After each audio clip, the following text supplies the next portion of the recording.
At 3:30, we got number 20 Miami, who's 3-0, traveling to Temple, who's 2-1. Miami favored by 23 on ESPN2. Tyler Van Dyke has been going off for the Hurricanes. 57-75, thrown for 822 yards, 8 touchdowns to 1 interception. And he's a major reason why Miami's undefeated and looking like they have a chance of making a run and maybe making this ACC championship game.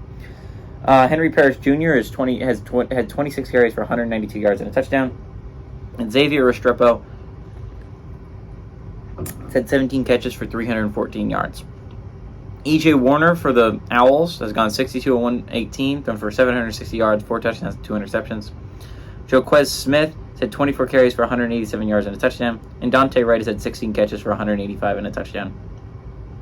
Miami's 13-1 all-time against Temple. 13-game winning streak for Miami from 1992 to 2005. None of these games, by the way, have been one possession. Not a single game between these two football teams have been a one-possession game. So, who's going to win this one? Miami, right? It's got to be Miami. Miami's looking like a really good football team early on in this season. They look like a team that could be competing for the ACC this year. And they have a rough schedule, sure. But it's the ACC. It's going to be a tough schedule regardless.